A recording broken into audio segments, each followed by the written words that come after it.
just remind me of my culture, and you give me that escape when I'm not feeling so well, and that's really what See, it I'm is. not worthless. See, I'm not worthless. See, babe? You see that? Somebody appreciates my work. I joke around with my wife, and she's like, stop. Like, look, somebody's going to appreciate this one day. I'm Yes. glad it's making a difference. I hope my wife sees this and goes, he's never going to leave me. He's going to leave me this one down. But yeah, but I'm glad it's working. And it's never our intent, honestly. It's very as a very selfish reason why we make people laugh, Yeah. because we get that gratification immediately. Do you understand? I just did something and you laugh, we get that gratification immediately. That's why for me, I've gotten to a point where you have to read the room, have Yeah. emotional intelligence, and how to read through and when to say things, because as comics sometimes we'll blur out things we shouldn't have said in the pursuit of getting that laugh or Yeah. that acceptance. So with age, you realize not all the time is a funny moment. Sometimes we gotta be a little serious. Yeah. But for the most part, we're always craving that attention. So it's a selfish reason why we make you laugh. It's not all good. I mean, it's not because we know it's gonna make you feel good. It makes Yeah. us feel good. That's awesome. Hi, my treasures. Today's guest, we have Richard Villa. Hello. He is a stand-up comedian and actor, right? Yes.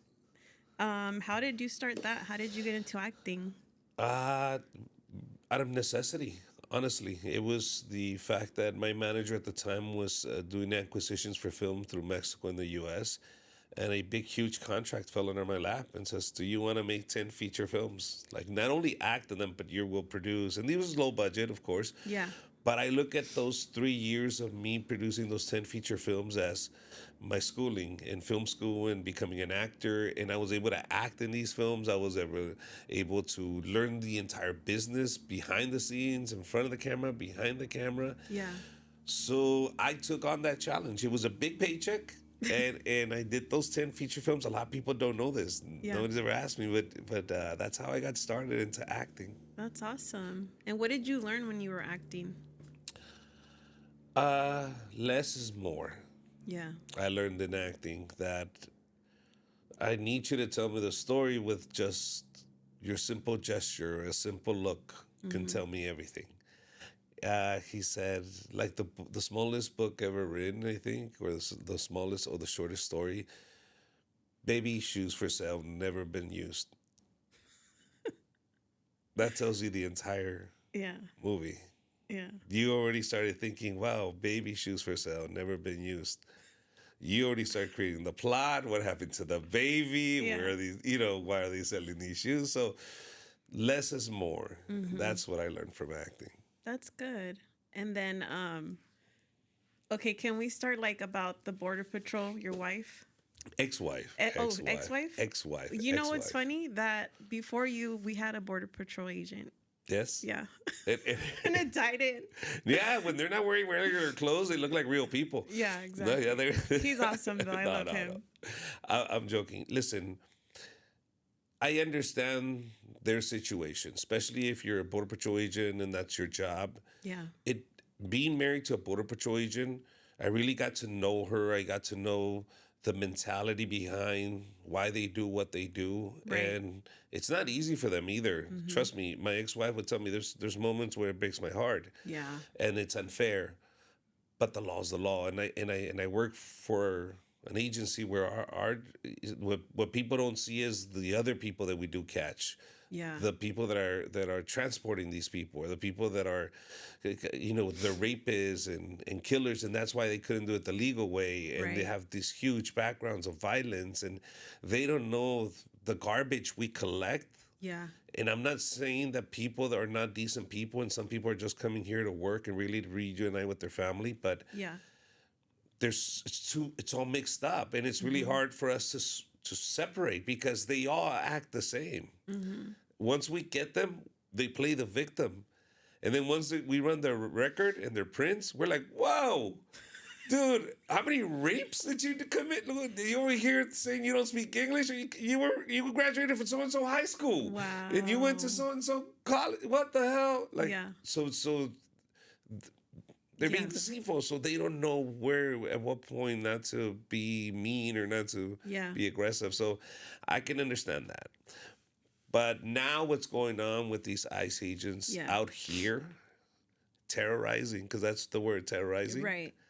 is it's not okay. No. It is not okay because my child should not live in a world where, regardless if she's American or not, to see that other human beings are dragging other people into vehicles. You understand? That Yeah. they're mistreating them, that they're shooting them, that they're hurting them. Yeah. Why is my child being exposed to all of this? Right. And why isn't the rest of America not going, hey guys, this is not who we are? Maybe it's acceptable in developing countries, but here, guys, Yeah. is this where my daughter is even afraid now to go out because she saw something traumatic at Yeah. the Starbucks? Right. Do you understand? Yeah, Like, I get it. that's traumatic for kids when they is. go, wait, when are and that person looks like my dad. Yeah. When are they sad. going to confuse my dad for somebody that doesn't have papers? And they don't understand the anxiety they're creating and the resentment Right. that you're creating in a community that used to trust you. Right. That's See, true. we used to trust that sanctuary cities, nothing's going to happen. Oh, we're good here. We're safe here. We can relax. We can thrive. We can learn. People under stress like that do not thrive. Yeah. People like that just shut down and become resentful. And so now when the government is asking for their help and when the government wants their support, it's not going to happen anymore. Yeah. It's scary times right now. I mean, yeah, you're right. What can we do but try to be there for, our people? That and listen, me and you, I include myself in this, we don't have such a big microphone where we can Right. motivate or move people. I urge all your listeners, and I always encourage all my listeners and all the people that follow me is, can you just focus on your family then? Yeah. I can't fix what other people are doing, but I can raise a child with empathy, with emotional intelligence, with a good heart, where she doesn't look at biases. She goes in just as a human being. And if I can do that, I contribute to society. Right. So thank you for watching this podcast, but put it down. Like, spend time with your kids. In order for you to accomplish that, you're going to have to interact with your kids. Yeah. The biggest joy that I ever have now in my life at 47 is that I drive my daughter to school every day and I pick her up every day. I That's go to every awesome. school function. I am so present with her, Yeah. and it's a luxury that not a lot of men have. That's true. And I say men, because moms, okay, you almost feel obligated. But men, it's easy for men to go pick her up, or you deal with the kids. Yeah. Do you understand? Yeah, of course. My daughter knows that is what I look forward to. She knows dad is always the one that takes me and the one that picks me up. Why? Because I have those 15 minutes in the car for her, in Yeah. her that I control. Right. Nobody else controls those 15 minutes. Yeah. And I took it upon myself to go, those are my 15 minutes going to school, and those are my 15 minutes coming back from school. And I am going to use those 15 minutes to my advantage. There is no radio. There is nothing. It is a conversation for 15 minutes that goes, so how's school? Oh, shit.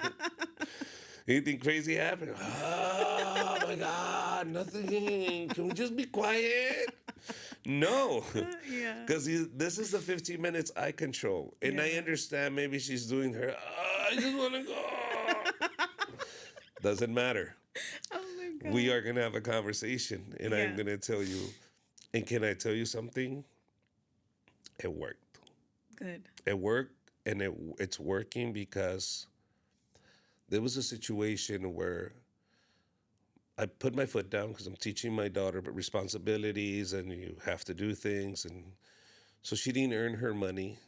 She wanted to go to the book fair. And I said, no, when you go to the book fair, you're not there to buy stickers. Either you want money for the book fair, you're going to pick the books I want. If you want to pick the books you want, you get your own money.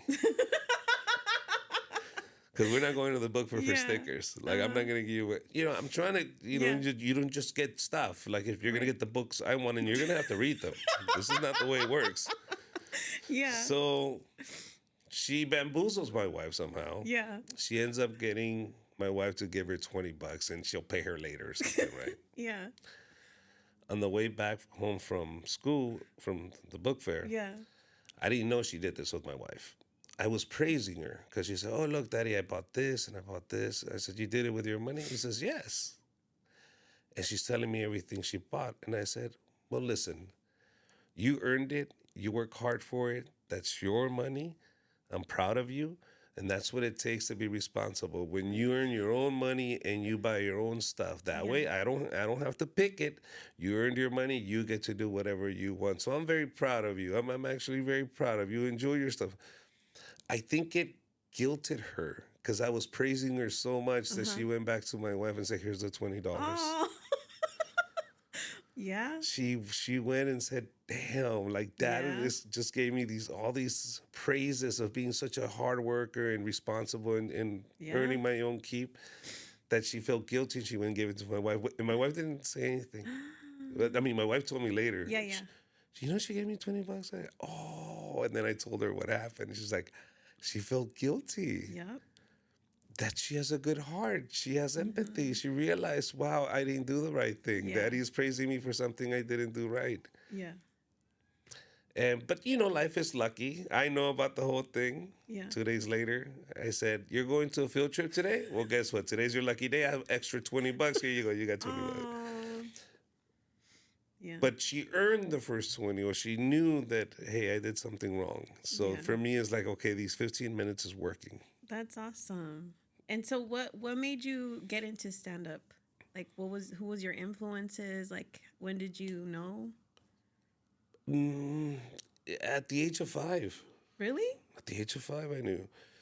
I didn't know it was called stand up, and I didn't know that's what I wanted to do. But I Yeah. knew that out of my 4 brothers, my dad would wake me up at 3 in the morning, not them. My dad would teach me the jokes, Really? the Pepito dirty jokes. And I'm in kindergarten, and my dad would show up from his second job as a security guard at a bar del Chalinillo. And of course, at 2, 3 in the morning, he would come, wake me up, give me a cigarette and a Bud Light, What? and then say, "Mijo, cuéntale los chistes. Tell him the jokes. Tell him the jokes, the ones I showed you." And I would tell jokes for drunk guys at 3 in the morning for $1. No way. But you gotta understand, as a kid, I was special to them. Like they Yeah. would just lose it because I'm telling these jokes and they're horrible. Yeah. But they've heard them before. Right. But coming from a 5-year-old and he's being dirty, they're like, ah. Oh man. So the problem with this is, my mom would give us a shower, dress us up, get us ready for tomorrow morning for school. This is on a Wednesday. Yeah. My mom would come and wake us up in the morning. I peed the bed. Of course, I've been drinking Budweisers. Like, and you give me a cigarette. So my mom now smells me and goes, "Dude, he smells like smoke and beer. Like, Yeah. I gotta give him another shower. I can't send him to school smelling like smoke and beer, like Yeah. cigarettes and beer." And she would get so upset at my dad, and she's, "Tú también, ¿pa qué te sales?" I'm like, he Yeah. wakes me up. Yeah. But I understood that I was accepted and I stood out amongst all my other peers, Yeah. amongst my brothers, because we all fight for his attention. So the fact that I had that going for me, I started doing it. I would always tell jokes. And then I got into my teenage years and I stopped because that's not cool. But then as I got older, I got out of school and then I was working. I was like, you know what? I don't want to do this anymore. Like, Yeah. I went to an open mic. I was with a bunch of coworkers. We were across from the Improv in Irvine. Said, "If you think you're funny, come and audition." Yeah. And I went, and and the guy literally said, "We'll all go in if he gets up." All right, cool. And we went in. I did 3 minutes, and I was drunk, talking shit, but Yeah. I had fun. I was like, "Oh, I remember this," and that was hooked. After that, I was like, I wasn't even working anymore. I was just telling my buddy the other day, I got fired from my boss, fired me from my last job. Yeah. Because he says, "Listen, you spend your days looking for open mics. You don't want to work here anymore. I'm going to fire you, Oh, and I want you to go wow. get unemployment. Yeah. Good luck, because you don't want to do this. You want to do stand-up." I was like, "Yeah, you're right. Fuck it." So I quit, became a full-time stand-up comedian. That was it. That's awesome. That like he already knew your passion. Oh yeah, he You was know? there that night. Oh He really? was there. He was Oh, one of okay, the so he coworkers. knew. He knew. So Yeah, he after that knew. night, he says, after that night, all you've been doing is looking for open mics, and that's all you want to do. And when you look back on that, what do you think of that? Um, you know what? I always looked at it as a turning point Yeah. because I understood now, like, oh shit, like now I'm swimming with no net. Like there is no job. Like I have Mm-hmm. 6 months to figure it out, and I did. So I started doing like drafting on the side, AutoCAD, SolidWorks. I knew how to do like odd jobs. And then I understood, okay, create avenues of income. Yeah. So I started emceeing at Universal City Walks. Or I have a big personality, so I'm out there. Yeah. Hola, ¿cómo están, raza? And I'm fully bilingual. So, and then I got warm up jobs at LATV. I was the warm up guy for Max the Max and all these TV shows they had. That's So they would awesome. bring me up because they said, you're bilingual. Yeah. We'll throw you on an English show and then we'll throw you to the Spanish show with Patricia Lopez and you do Max the Max. Y lo traes Yeah. acá and you do it LATV live. And Right.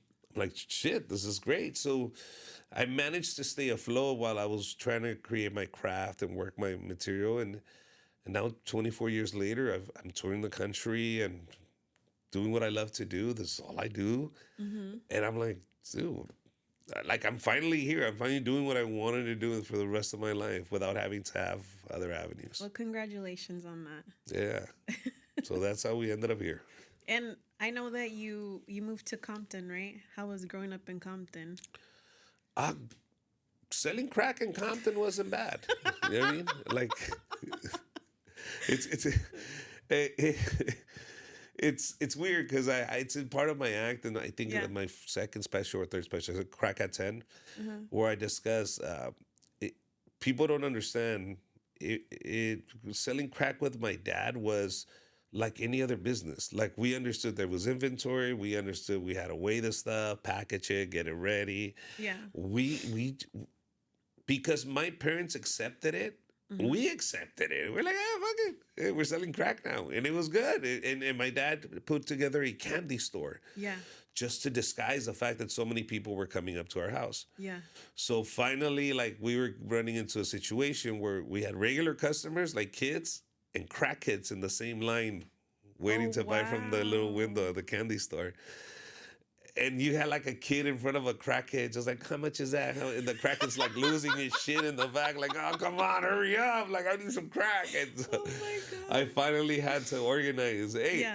candy on this side, crack on this side. Come on, guys.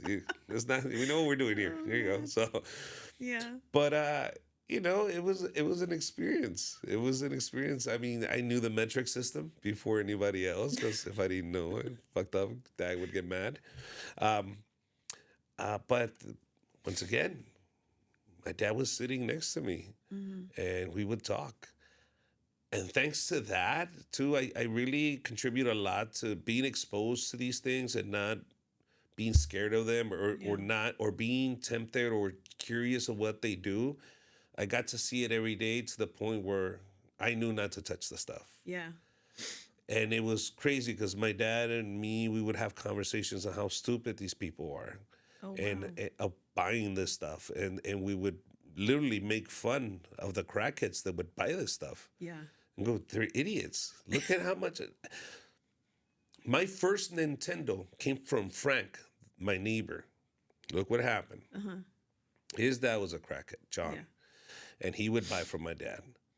But he had a good job and he was union and all that. But you know, the crack will catch up to you.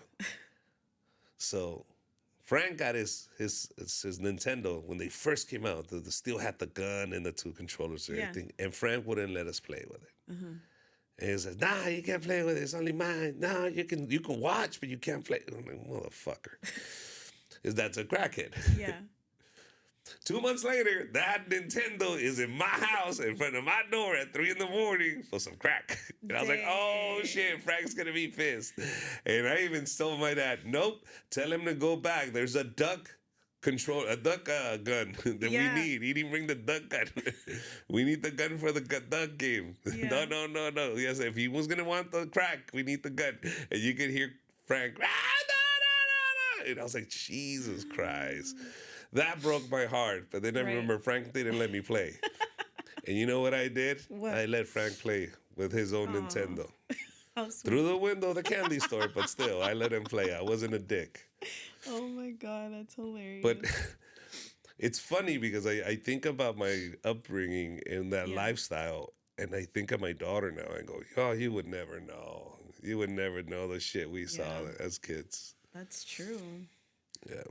By the way, can I tell people I'm not a bad guy? Like this was when I was a kid. Like I don't sell crack now. I've never dealt with drugs or anything. I was just exposed to it as a kid.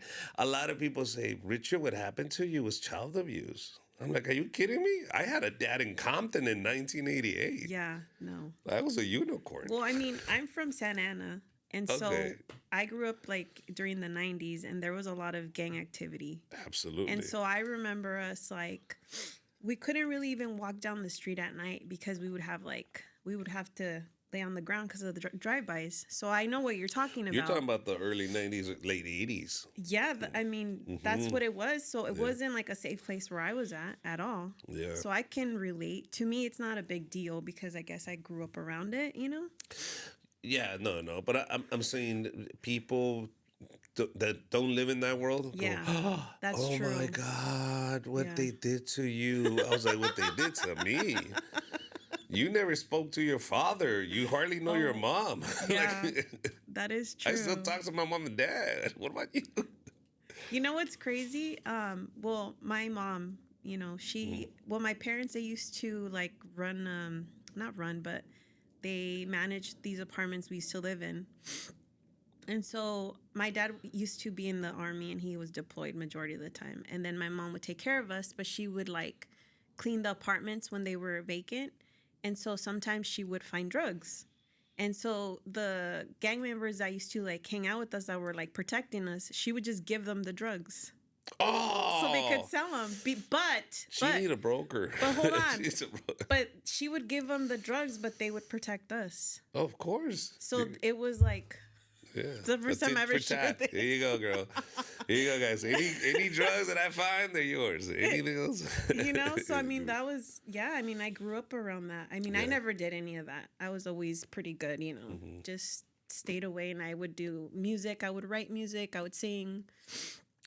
So Yeah. that's the outlet I went into. Oh, okay. No.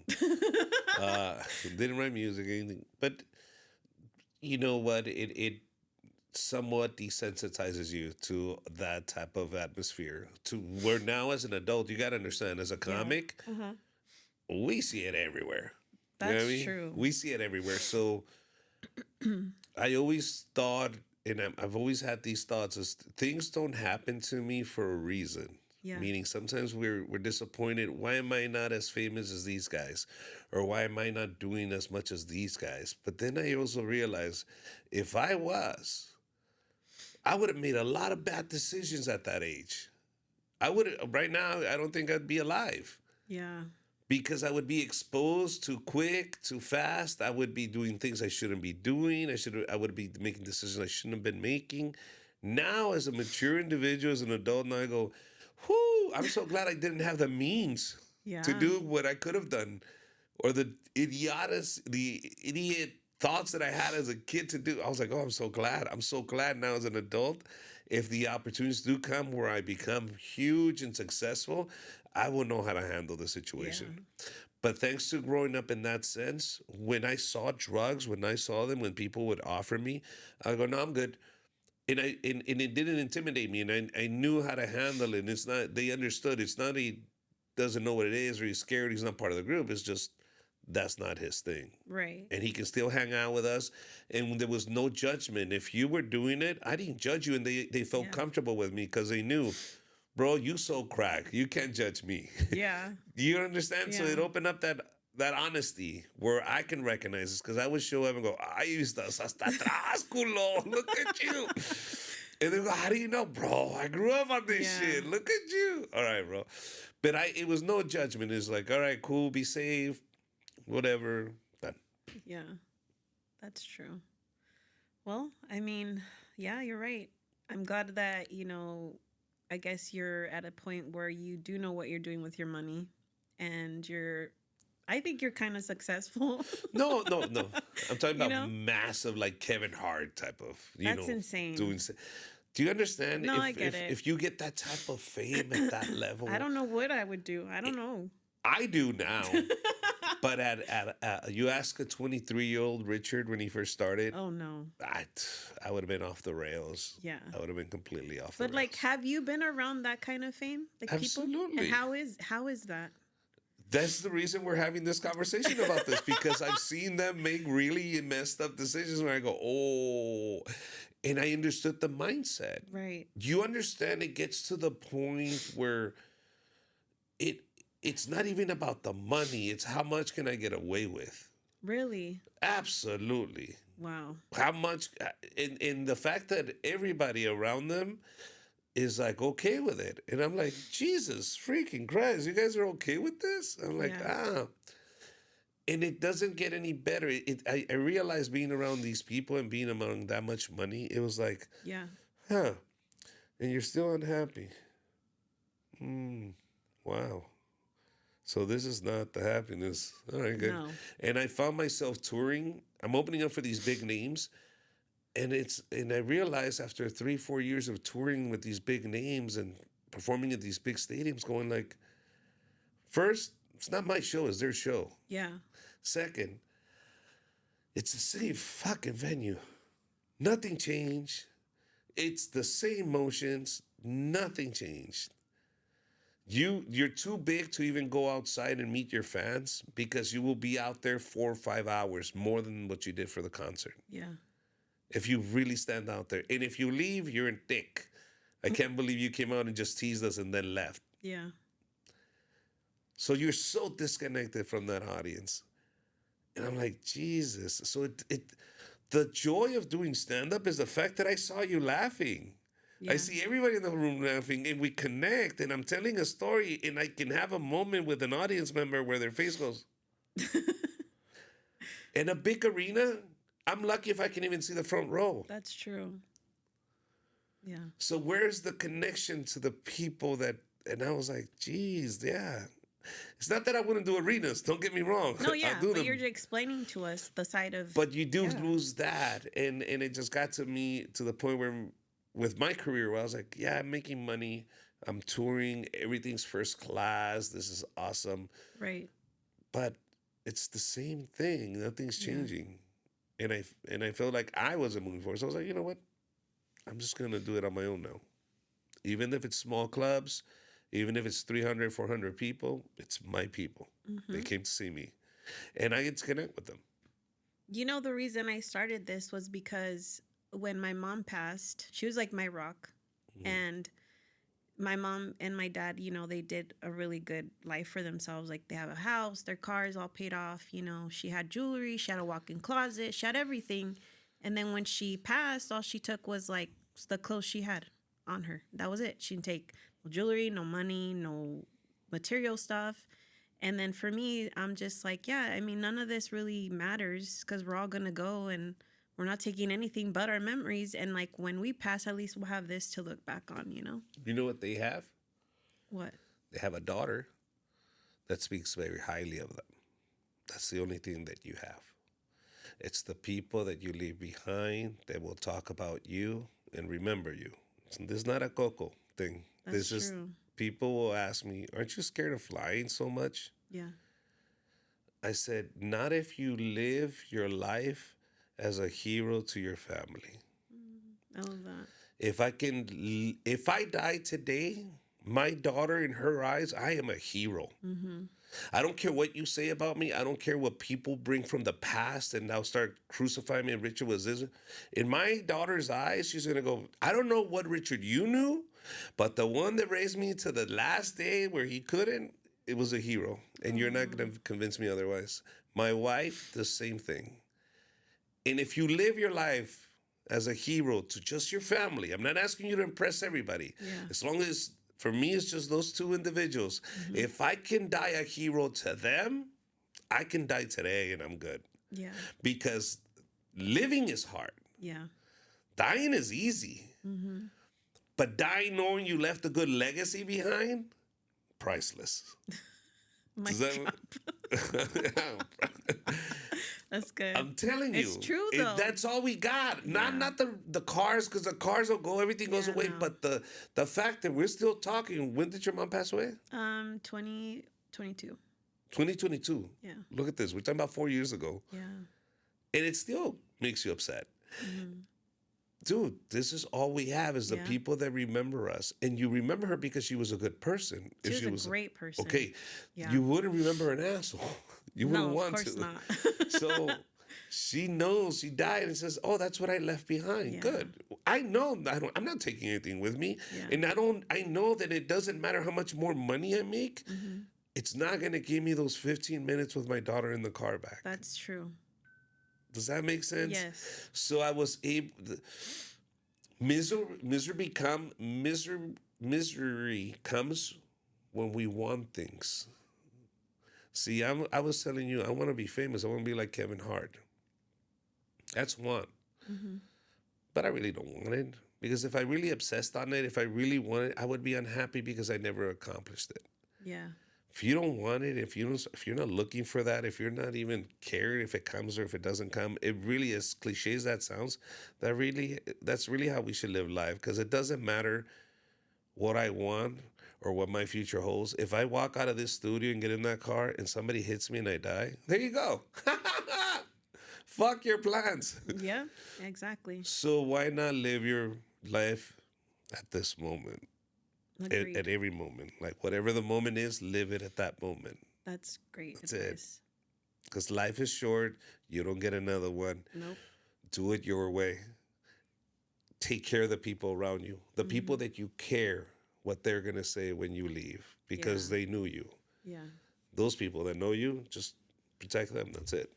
Have you ever lost someone like really close to you? Absolutely. My dad, both of my grandparents from both sides, friends, comedy friends that were close to me, like family. And I'm like, oh, Yeah. Joel Cholo, Jeff Garcia, a lot of these guys that have passed away, they go, dude, you were so young. You guys had so much going for yourselves. And that's what really put things in perspective for me. When I see these guys that I knew they had big plans. I knew the big plans that were coming for these guys. Yeah. And they died. And I'm like, man, like, it doesn't matter. It doesn't matter if a TV show is going to happen in a week. You died today. Yeah. That TV show is not happening at all now. Mm-hmm. So it really put a lot of things in perspective for me. I was like, oh, I see. Yeah. Yeah, I should really pay attention to what I should really care about. That is true. Very true. And then, was there ever like for you, who motivates you in life? Like what inspires you? Of course, my family. The fact that getting up and feeding my family inspires the shit out of me, making sure I can pay that mortgage and that rent. Yeah. But inspiration in terms of drive or inspiration of creation? Both. Both. I think right now what's really motivating me is my brother, in a sense where he believes more in me than I do. Does that make sense? Yeah. And sometimes in life, you need that. Yeah. You need somebody else to believe more in you than you do. Yeah. Because now you're like, okay, there's a responsibility now. Like you're putting your effort in. All of these people are putting your effort in. And that really lights a fire under my ass. Going like, oh shit. Like he worked really hard at putting this thing together. I'm not the one that's going to fuck it up. Yeah. Because he's helping me now. So when he's with my social media, with my videos, everything you see, he's the one, the mastermind behind all this. The fact that he believes in my talent more than I do, that's what we need as artists. Yes. Somebody that goes, no, I'm pushing you because I know what you have. Yeah. And that's really what's driving me every single day. Like he is on me going like, no, you need this, we need that, we're going to do this, we're going to do that. The fact that I'm not crazy when I'm in my own mind going, no, I got to do this, I got to do that. When you're alone, you'll fucking make yourself crazy. But when you have somebody else to talk to about shit off of, you kind of get organized and go, okay, shit, she has to move forward. Okay, no, you're stupid. Let's do this and let's that. Okay, fuck it. At least somebody else is questioning your logic. Yeah. Instead of you just making yourself crazy. So it's beautiful that have my brother, because I know there's no ill will towards me. He is cheering for me. He's like, this has to happen, bro. We have to do this. Like, you have to sell out these places. We're gonna make it happen. I'm like, all right, cool. That's awesome. Yeah. I didn't know that. No? No, I didn't know he was the one behind your social Yes, media. my brother was a head producer at BuzzFeed. Okay. Yeah, but with the shutdowns and the back, they were backing what do you call them? The layoffs. He was part of that layoffs. The economy went down. They're not getting as paid as much from YouTube, so they had to downsize. That's the word. And so they said, okay, we have to let go of our biggest earners. Yeah. Which was my brother. So my brother's like, you know what? Let's just jump on your career. Let's see what happens. That's so good. Let's see what I'm gonna produce for you now. I love that. And I have been watching all your videos. Yeah. It's him behind the whole mastermind. He is I can tell you, he is one of the funniest people that won't go on stage. Really? I think he's hilarious. I think his dry humor, I think the fact he's so witty. Yeah. Dude, without a beat. And why wouldn't he do it? Maybe he can open up for you. That would be ideal. That would be ideal. I hope he sees this podcast. That would be ideal, because now I would have a camera guy on the road with me and also doing stand-up. Yeah. Perfect. But he won't do it. But he won't do it. He's like, that's not my thing, man. I wanna be behind the camera. Yeah, I guess you're right. Some people are behind the camera. Yeah. But it's true. Like for me, I'm doing everything. My reels, all this.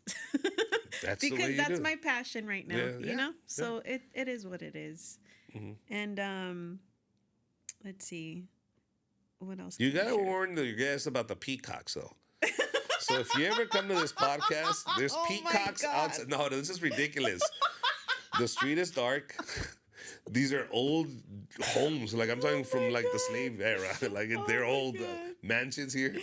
And then you hear out of the dark.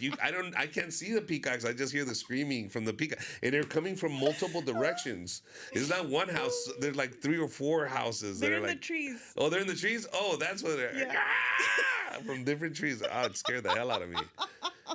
Jesus. I was like, oh my God, I hope it. Oh my God. They usually come down in the driveway. They're really beautiful to look at, though. I thought it was a Halloween decoration making noise, dude. That is messed up. Jesus. Oh my God. So just be forewarned, when you come to the podcast. Oh my peacocks. God. Okay. Can we talk about that one joke you have about the grocery store? The grocery store about the goats or the beer? The beer. Can you tell it? I love that one so much. So, when you're a kid, you go to the liquor store and they're going to ask you for ID. But when you go to El Calimex, it's different. Con El Calimex, te vas a encontrar con Doña Conchita. She's an old lady working in the register for her son, who's the carnicero and supervisor. As she's ringing you up, I would go there to get beer, because every time the lady would say, mijo, ¿y tu ID? Y le digo, ay, señora, ¿cuál ID? Usted ni tiene ID tampoco, que es la boca, nos van a chingar los dos. Órale. Don't give her money. Y yo sé, no, cállese. No diga nada, nos van a chingar los dos. And I would get beer. People don't know. I say, shh, be quiet. They're going to catch us both. They're going to deport us. Don't say nothing. We're not legal. Because she would say, are you legal? Mijo, are you legal? ¿Es legal para tomar la cerveza? Le digo, ¿y usted es legal, señora? No empece la boca. ¿Qué chinga está? Me está diciendo soy legal. Usted tampoco no es legal. No esté chingando y tal dinero. Tal la cerveza. And she would tell her son, hey, el muchacho no me enseñó el ID. Le pagó. Sí. Déjalo. As long as I paid, she's like, let him go. There you go. Oh, that is so good. And then the one with when you're whistling about the measurements. Yes. I was like, I'm crying right now from you telling me these things. Oh my God. So my dad, for the thing she's talking about, my dad was always a contractor. He always did iron work. He did a bunch of stuff. So got to a point where you ever seen those people that just can do it with a whip? 4 feet.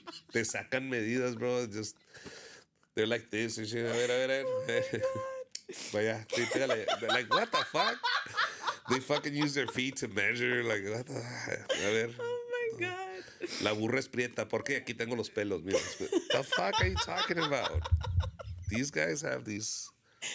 What? One thumb. Nah, no va a alcanzar. It's not going to get me enough. Like, what the Oh fuck my with one thumb? God. What the? That is hilarious. Wait, what about the border patrol? Like the I was at the venue, the one that you were talking about how they opened up the lanes. Is that for real? That really did happen? Okay, that really did happen. We're in Tijuana, not Tijuana, Mexicali, Yeah. in Senior Frogs. And this was before it closed down, before everybody jumps on me.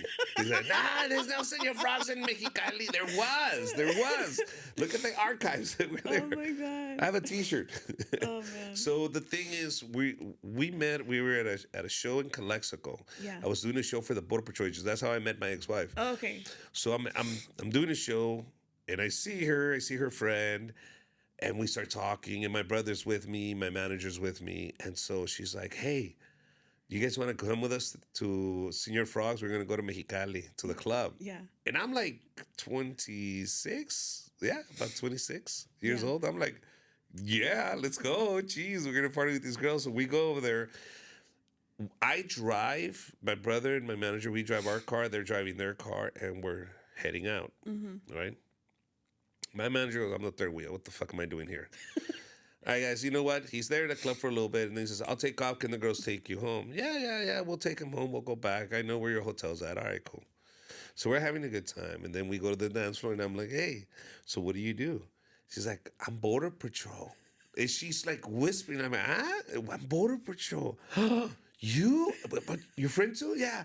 And I'm like, hey, bro, they're Border Patrol. Güey, nos agarra del pecho, su amiga. They're like, let's get the fuck out. They drag us out of the club. Yeah. We're heading back to the border. And she's like, what the fuck did you just do? I was like, what are you talking about? Yeah. You don't understand. The right now the cartel, this was the early 2000s. Yeah. She was like, right now the cartel's offering $50,000 for any Border Patrol dead or alive. I was like, oh my God. I could have made $50,000. Shit. 100 with your friend. I was like, I was so broke at the time too. I was like, geez, I could have really used that money. But Oh that's my how God. we met. That's how we met. Wait, and then you said that you guys were trying to go into the U.S. and then you said to open the link. Is that for real? No. Okay. If they were really in trouble, Yeah. because they talked about it, should we call it in? Yeah. And she's like, hold on. We ran out. Nothing's happening. If they were chasing us, we Yeah. got to call it in. They can call it in, but then they would be in real big trouble. They were That's not supposed to crazy.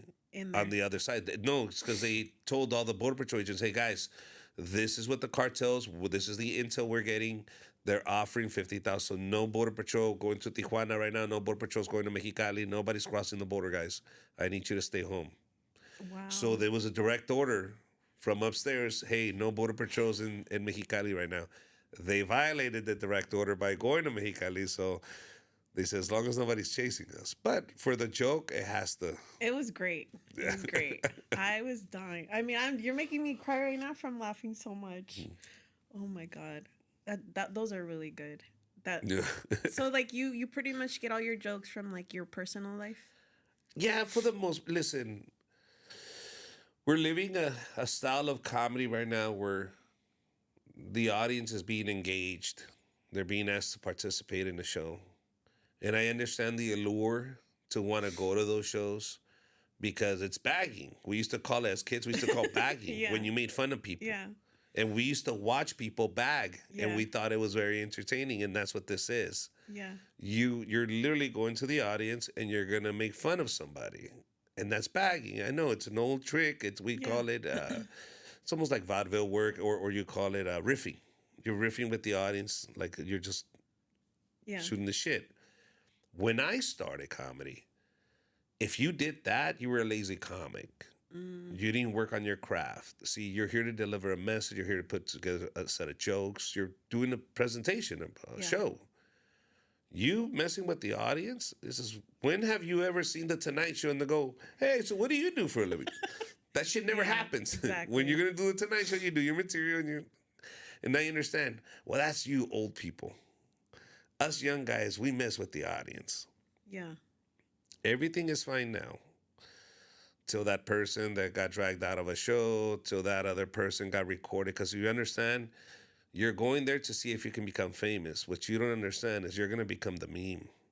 And pretty soon, what people are going to value more is exclusivity, Yeah. being anonymous. I don't want people to know that I went there. See, right now we're oversharing too much. When Yeah. we realize what a mistake that is, and the future catches up to you, and we start reminding you of all the shit that you were posting, people will all of a sudden stop posting and go, "Fuck, I don't want to keep doing this. I'm smarter than this now." The audience, the same thing. They're gonna realize, why did I pay a ticket to come get insulted, or why did I come and pay a ticket to just see that guy insult that guy for an hour and a half? That wasn't funny to me. And you'll lose half of your audience because they'll go, "That wasn't funny to me." Second, what they're doing is they're bringing a new fan base that never seen stand up before, and what they're being presented is this Yeah. riffing and doing that and messing with the audience. They're like, "Oh, that's stand up, okay."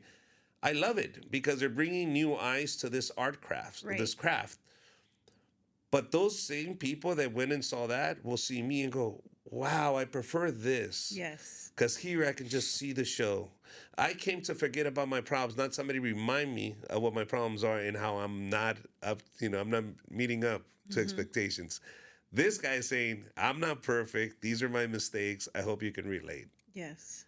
So I can really appreciate his hard work up there. Yes. People that after a while really realize what stand up is, they're going to really appreciate the people that put the work in and go, "Wow, he really elaborated a good story." Yeah. I totally agree with you. I feel that for whatever loss I was going through, and then I would just, see you on the TV, and for those 10 minutes, 20 minutes, I would just forget about my life.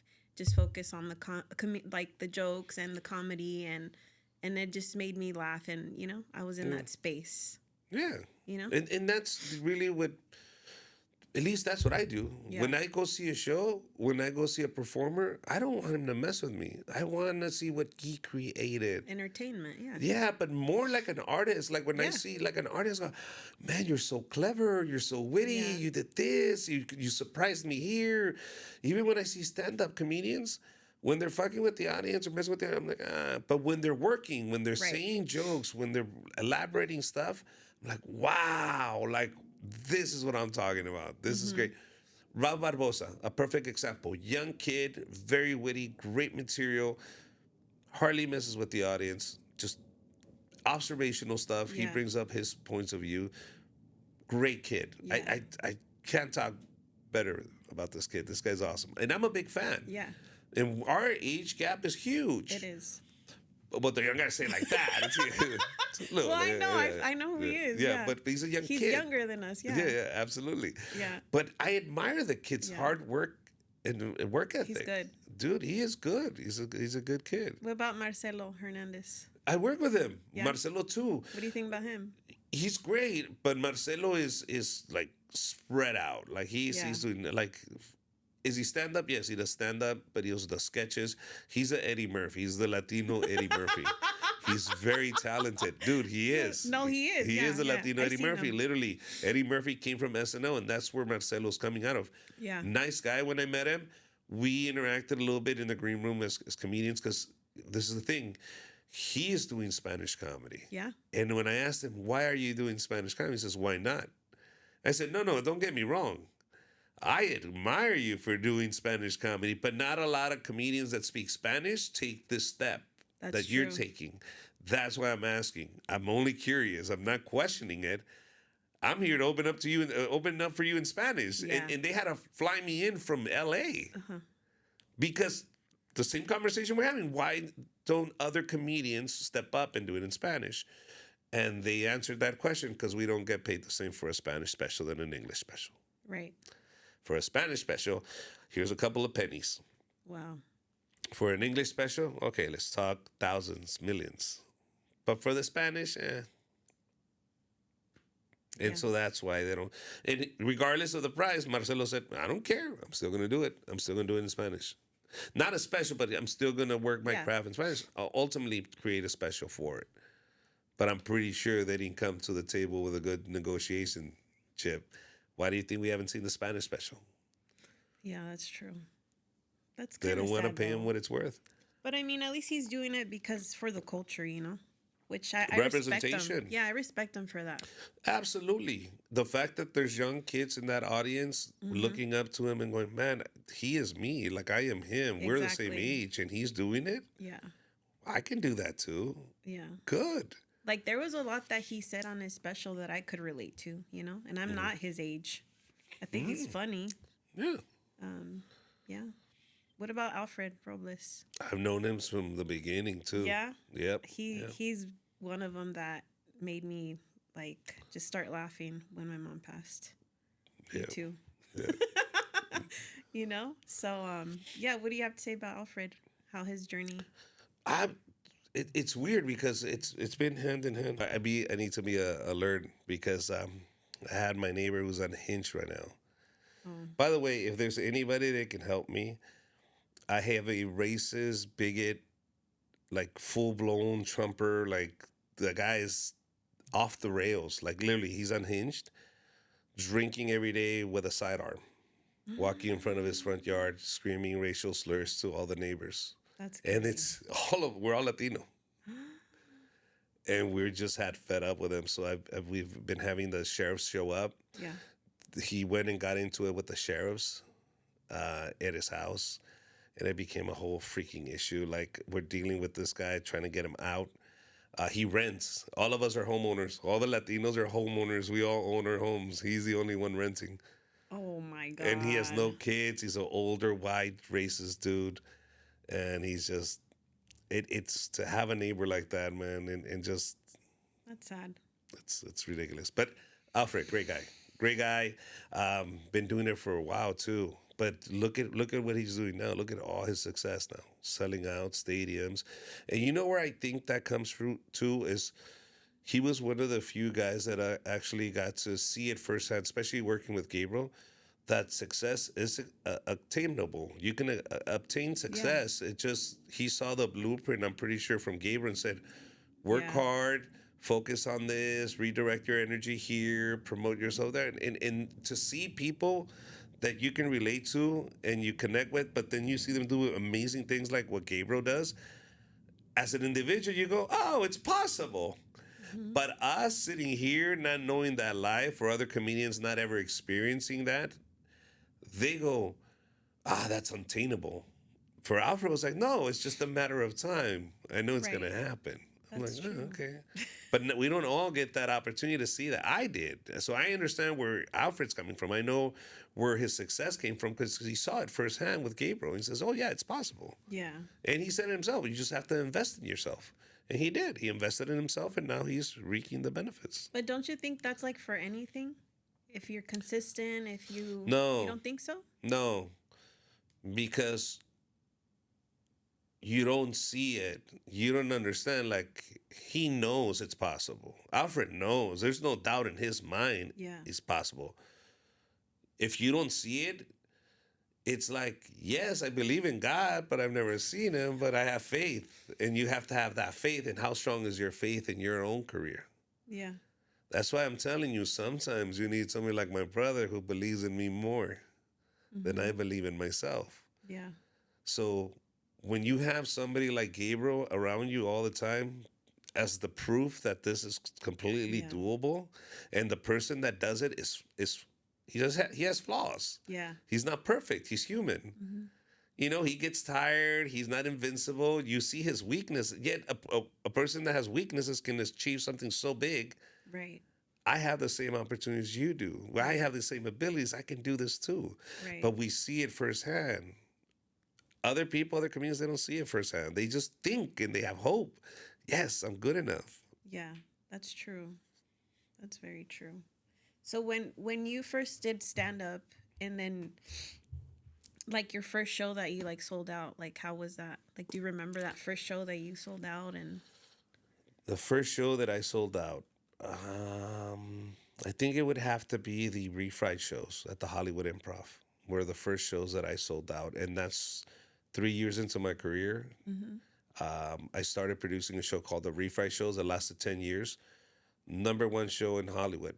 for 10 years. Like every celebrity, every comic stopped by. They knew it was a hot night Yeah.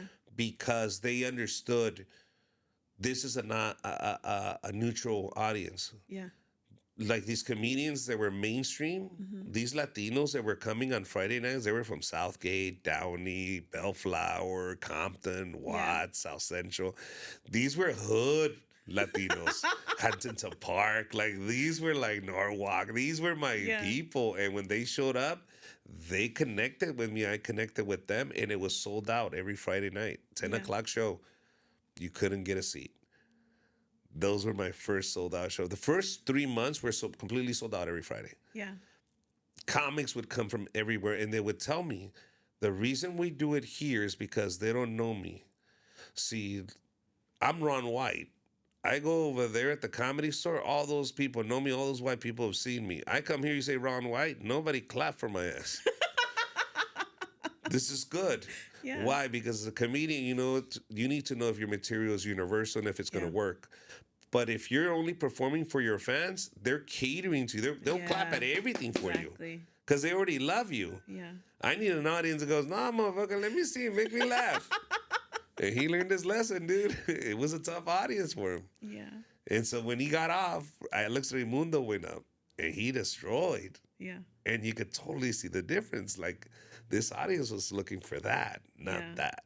Even though and Ron White is one of my favorite comics. I love him to death, dude. I see him all the time. One of my favorite comedians. But that night, strike out.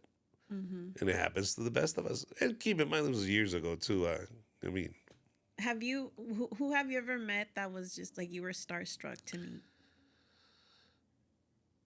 starstruck. Like really, really starstruck. Not, I think I met Polo Polo. That was one. Mm-hmm.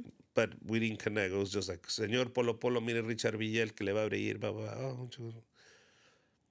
But the one that was the cherry on top, and I was like, Jesus, Luis de Alba.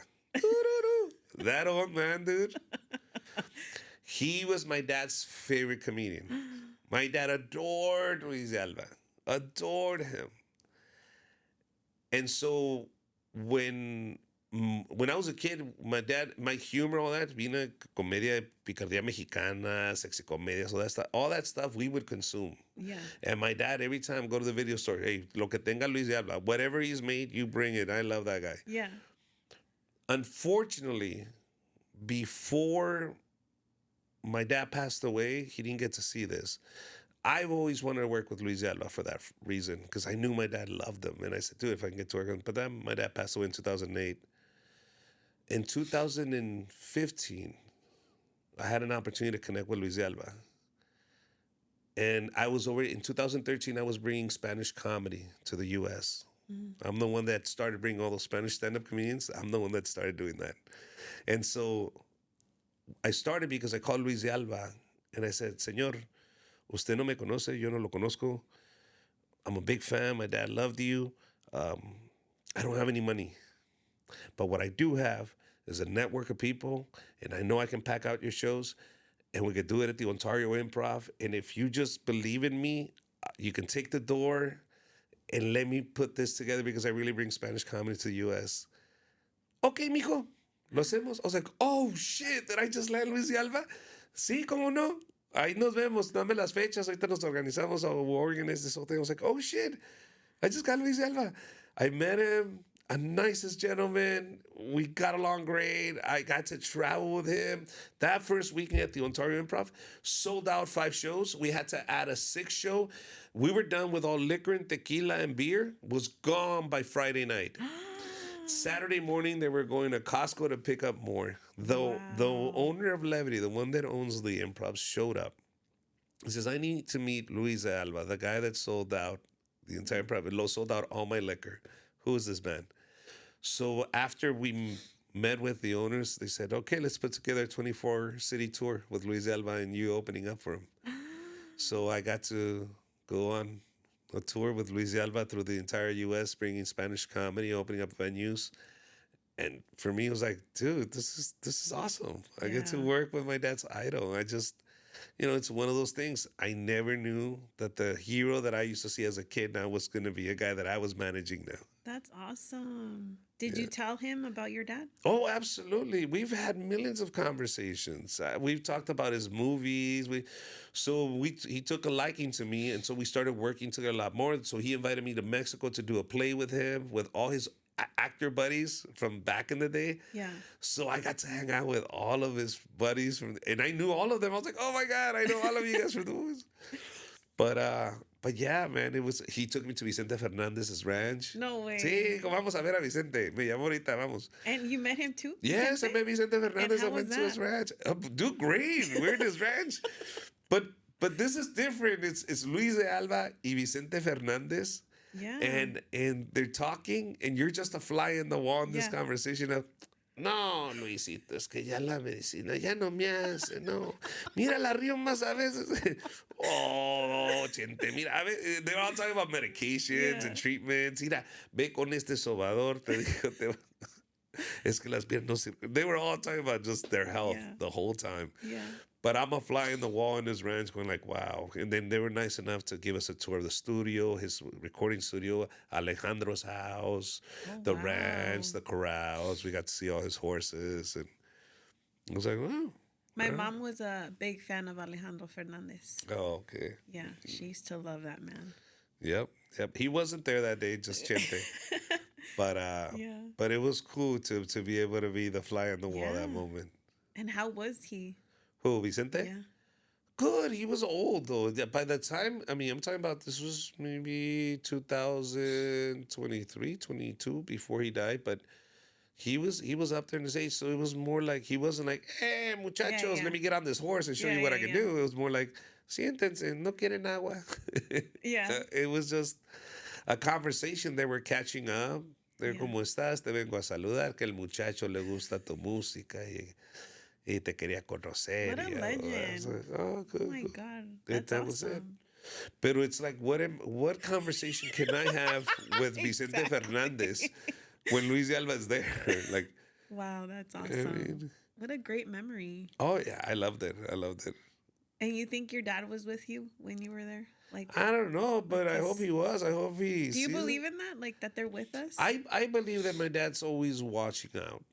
Like your loved ones are always Yeah. somehow protecting you and guiding you and going like. But we just have to shut our mouths and listen, Yeah. I and they'll agree. tell us what feels good, what doesn't feel good. They'll guide us, but it's energy. It is. That's very true. Well, that's some really good stories that you told. I mean, who else have you been inspired by that you've seen, like stand up wise or? Um, I don't know if I've been more inspired, but I mean, like the regular Chappelle's. Chappelle's just Yeah. a great speaker, great performer. Bill Burr, I like Bill Burr, his points of views, but other than that, I think more than anything is just life. Like for example, I had a situation with my wife. She came home one day complaining, or not complaining, but telling me she's having an issue with a coworker, blah blah blah blah. And as a man, of course, I can fix it. I can Yeah. fix it. I start giving her advice. And she's like, no, no, no, that's not going to work. Blah, blah, blah, blah, blah. No, no, you're crazy. But no, you don't understand. Blah, blah, blah, blah, blah. I'm like, all right, I don't understand. I guess I'm wrong. 2 weeks later, now keep in mind, she was telling me about the advice for her friend. Like she's at work and telling me, my friend's going through this. Yeah. What do you think? I'm thinking she should say this and then do that and that. No, no, no, no. You should tell her this and this. Nah, you don't know her. You don't know. And dismissing all my shit. Yeah. 2 weeks later, she comes home and says, so I told so-and-so, ba ba ba ba ba ba ba ba ba. And said, that's exactly what the fuck I told you 2 weeks ago. No, you didn't. That's exactly what I said 2 weeks ago when you told me and you dismissed it and said it's not going to work. Well, it wasn't going to work back then, but it's going to work now. And I was like, okay, so a week ago it didn't work, but now it works. That's the shit that I deal with every day. I don't have to write the comedy. It happens every fucking day. My neighbor's getting a joke. And this is the difficult thing about comedy is because I want to write a joke so bad about my neighbor being a racist, it doesn't come out. Yeah. It just, I can't force it. But I constantly have to think about it. Okay, what about this scenario with my neighbor? What about that scenario with my neighbor? So it's a joke. When we say we're working on a joke, we'll go on stage and we'll try it the first time, and we know, oh, it's shit. I need to change it. But it's really hard to do when you're trying to do it on purpose. That's why Yeah. good writers are really hard to find. Yeah. That's crazy. So this man, he's just walking around. Yep, with a gun. That's scary. So he has a felony, and so the deal is that he cannot have any weapons. So when the cops showed up, they said, "Oh, it's a pellet gun," Oh. and I'm like, "No, that wasn't a pellet gun." And we know I've seen guns before, and Yeah. I said that wasn't a pellet gun. But he switched it on the cops because he knows he has a felony. But because he has a felony and he's been accused, and we had video of him with the gun, they have to go into his premises and check Yeah. and make sure he's not doesn't have any weapons because he's a felon. He can't have a weapon. Right. But there's witnesses saying they saw him with one, so now they have to proceed. If you were not a criminal and they saw you, it's not a problem. That's Yeah. your house. You can do whatever you want. But because you have a felony, it is a problem. You're not supposed to carry a weapon outside of it. And this is not an open carry state. Mm-hmm. So there's no reason why you should have it Exactly. outside of your house, in front of your yard. Right. So that's what we're dealing with. So Oh, that's. Well, let's play a game. I don't know if you know it's called Would You Rather. mm-hmm. And so I'll just ask you questions, and then you could just let me know what you rather. So, do you drink coffee or do you drink tea? Coffee. Do you have a specific order? Whatever my wife bought. I don't get to pick. It's whatever's in that drawer. I just get to it. There's no coffee. That's it. Do you sleep in late or do you wake up early? I wake up early. What time? 6. Oh, that's early. Every day at 6. Do you watch a movie or read a book? Watch a movie. Okay. Do you cook dinner or do you dine out? Dine out. Do you have a specific restaurant? No, usually a couple of Mexican restaurants around the neighborhood, but nothing specific. A good lunch truck will do. Chocolate or vanilla flavor? Chocolate. Yeah, chocolate. Chocolate. Who the hell eats vanilla? Are you animals out there? Jesus Oh Christ. my God. Live in the country or live in the city? Live in the country if I could. Not the Do city. you know like where you would? You know what? I wouldn't even want to go that far. Just a big ranch in Riverside. That's it. Yeah. Like something local. Stay home or go out? Stay home because work is going out. Yeah. Beach or mountain? Mountains. Yeah. Sushi or pasta? Pasta. Summer or winter? I would say winter. Yes. Bike ride or road trip? Road trip. Where to? Where to? I would say Palm Springs, or if anything, go to not Rosarito, San Felipe in Mexicali, just to go out there and stay a few days at the beach. That sounds good. Okay. Batman or Spider-Man? I would say Batman, more relatable. Come on, bro. Really? You're flying? Fucking asshole. And you and a piece of yellow, wet green stone beaches? Jesus Christ. Okay. Halloween or Christmas? Halloween or Christmas? Halloween. Yes. M&M's or Snickers? Oh, what M&M's? Peanut M&M's. Peanut M&M's. I'll take peanut M&M's Yes. over Snickers. Chinese food or Mexican food? Oh, they're both made by the same people. So that's a tough one. But I'd say Mexican food. Okay. And then your favorite color? My black and red. Those are two. But black or black and red. Yeah, black's good. Your favorite candy? Cachetadas. I just can't have. Is it the ones- yeah, the big yeah, flat yeah. ones that you have to fold up like a lollipop. Oh, I can eat bags of that shit, dude. That's why I don't eat them anymore. Oh, Your favorite movie? Amores Perros. That's a good one. Amores Perros. Yep, I've seen it. Your favorite actor? Favorite actor. Gael Garcia Bernal is one, but American wise, Uh,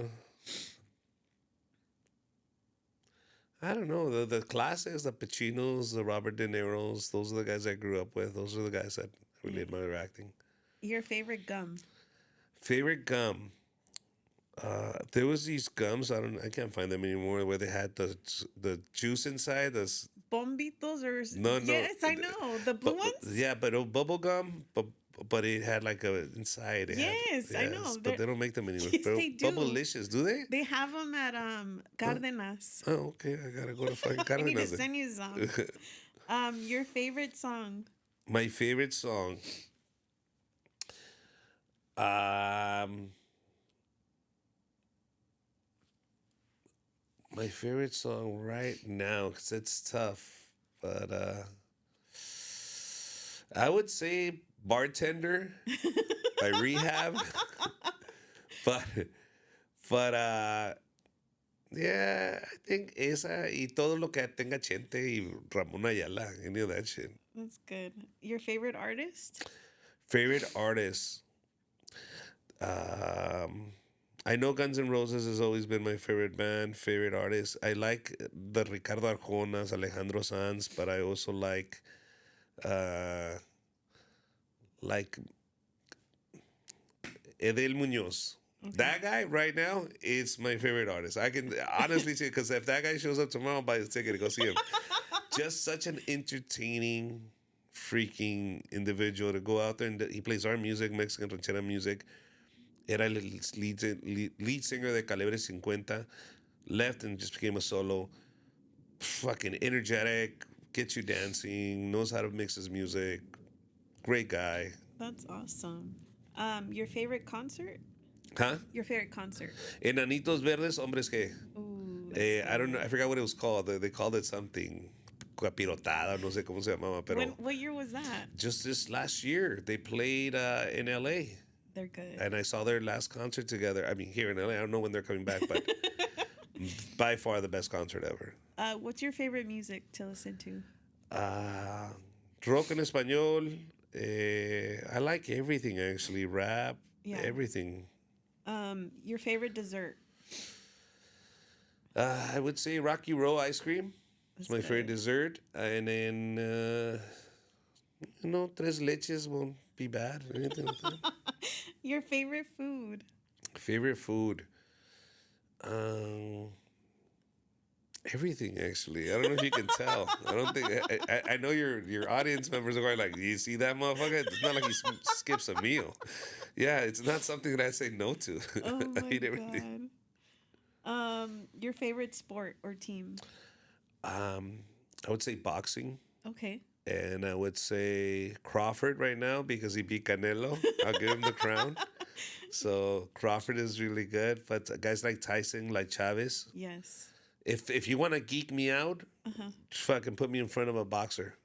The Yeah. way other people geek out about me or other artists Yeah. is the way I geek out with boxers. Like, oh my God, you did this fight. Remember when you knocked out so and so? And I'm like, I'm that guy with Yeah. boxers. That's how I used to grow up with boxing. My dad watches that a lot. Uh-huh. So I'm very aware with boxing. Yeah. He'd take me to the fights with him. Like he would go to his friend's house and they would bet. And so I've been watching boxing since I was little. So yeah. Yeah. So that's my sport. That's the one that'll geek out. Your favorite comedian? Favorite comedian, Ralph Barbosa. We just said it. Yeah. I think right now it would be Ralph. He is funny. And Tom Segura. I really like Tom Segura's stand up too. So Tom Segura and Ralph Barbosa, I think. The guest I had before you, he likes him. Tom Segura, yeah. Have you met him? I've worked with him. How is he? He's such a nice guy. Tom Yes? Segura, oh, nicest guy. I opened up Spanish shows with him because he started doing Spanish comedy. This is what I'm saying. I admire so much like guys like Tom. Yeah. He said, I'm gonna start doing Spanish comedy. And then he was like, who can I get to help me? Oh, Richard. I said, no, I can help you. I did a whole TV series on this. Yeah. He's like, oh shit, you wanna go on the road? Yeah, let's go. So we How did a few shows cool. where I opened up for him.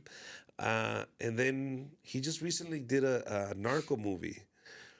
It's funny because he texts me. It was early in the morning. He says, hey, Rich, can you talk? I was like, sure. Called him back. I said, what's up, Tom? He's like, hey, I'm doing this movie, and we have these lines, but we put it through ChatGPT, and it gives us the correct Spanish. Like, there's no way you're gonna get out of this. You took my money. You killed my family. Now I must kill you. You're not the jefe of it. So he's like, we translate this? Yeah. Ya eres mi enemigo. Tú mataste a mi baba. Da da da da da. Hiciste esto. Says that's proper Spanish. I need cartel Spanish. I need.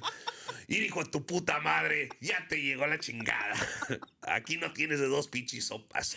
O me pagas. So he says, that's what I need. He says, can you translate that to that? Yeah. I said, sure, send it to me. So we were on the phone and I was translating while he was on set all the Spanish sayings, how the cartel would say it.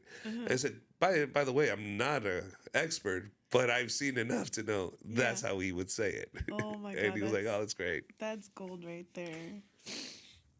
Oh my God. What's your favorite alcoholic drink? Vodka tonic. What about beer? Beer, I would say Modelo, Yeah. Tecate. I don't know. Do you have any hidden talents?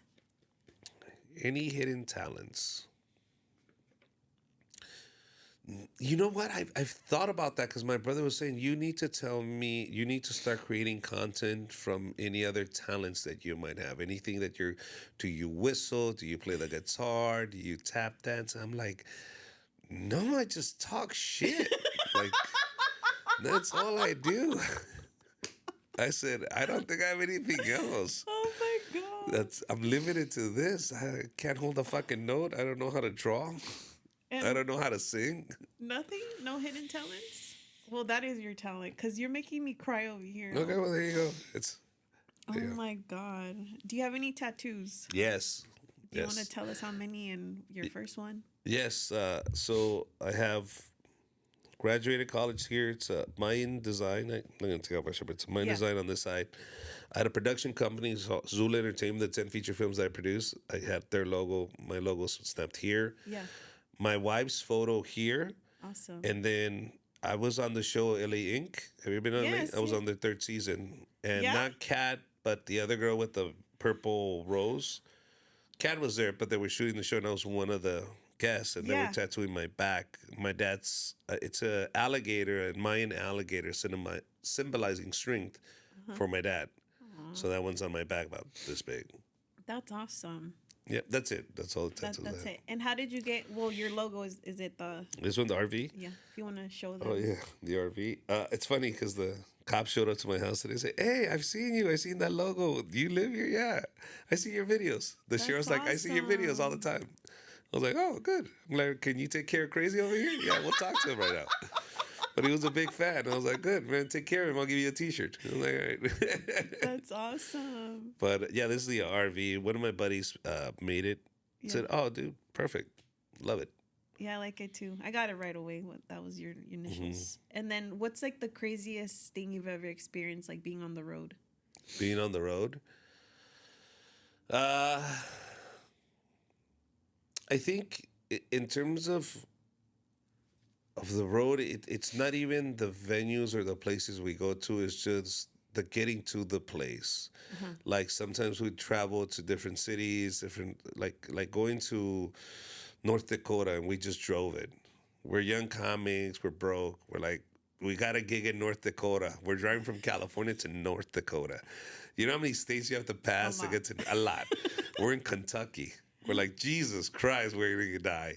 Like it was just like we went through a snowstorm. We're going through the Colorado mountains in a Toyota Camry that we had rented. Dude, this thing, no chains, no nothing. Says you need chains to go on. We didn't care. We're like, and so you have to understand when there's a snowstorm, you turn on the high beams and it looks like Star Wars. So no visibility. We're like, and we couldn't stop because we had to get there in 24 hours because we literally got from California straight to North Dakota an hour before the show. So go to your room, take a shower. Let's go to the university. We're going to go do the show. Wow. No sleep, no nothing. Let's just go. That's I was like, crazy. wow. What about like a fan experience? Like anything that like a memorable one, like a fan experience? Like I did have a a moment where uh, a lady that would go to the shows remember to the refried shows? It Yeah. was for 10 years. So she's still a fan. She still comes to the shows all the time. But she beat cancer. And I remember her pulling me to the side one night. And he says, "Do you know this is the only reason I wake up on Fridays? Like I go and I do my chemo and I know then when the chemo's over, I'm gonna be able to come here. And that's what I look forward to every day. Thank you very much." And so when she beat cancer, she showed up and she celebrated. And she's like, "Dude, I beat cancer. And you guys were a big part of it. Like I would come here because it was so tough for me to go through dialysis Yeah. on Fridays." So my husband, we made it a thing. Okay, from your dialysis, we're going to refried. From dialysis, we're going to refried. And she says, "I got through cancer with you guys." Says, "No, I still come. I know this is so when you tell me it's healing, for me to see somebody have an escape like that, I don't want to beat that person up because just like she came with her issues and she sat on that chair and she wanted to forget for an hour and a half that she had issues, I don't have in my heart to bother that person because I Yeah. know they worked so hard to buy this ticket to come see me. Yeah. Now I'm gonna fuck with you. Yeah. I just don't have it in me. I'll mess with them a little bit and say hello, right, guy? Little thing like that, but never where I lean on them or start making them the butt of the joke Right. because I understand how hard they work. So I don't know if this person's going through cancer. Imagine if she's going through cancer Yeah. and I start wailing on her, start making fun of her, or starts putting things like, "Oh, she's with you. I don't know, man. Your husband looks like he cheats." And you start putting stuff Yeah. out like No, that. And oh, that's man. hard. So that would be hard for a person that's going through some shit. That's yeah. Well, I'm glad that she beat cancer. And it is true for those 20, 15 minutes, half hour, you forget about your problems. Yeah. You know?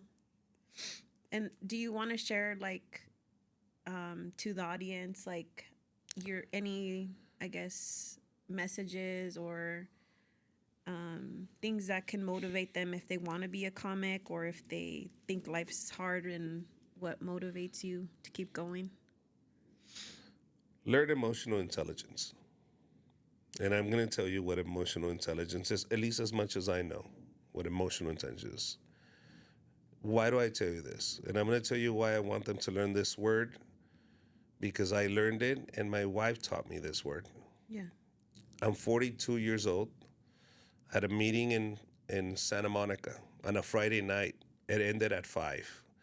I have dinner plans with my wife and my little girl. Mm-hmm. Do you know what that drive looks like from Santa Monica to Fontana at 5 o'clock in the afternoon on a Friday? I have to pass the 15 freeway to go to Vegas. Like I have to cross it. So that is a 3.5 hour drive. By the time I got home, mind, I'm 42 years old.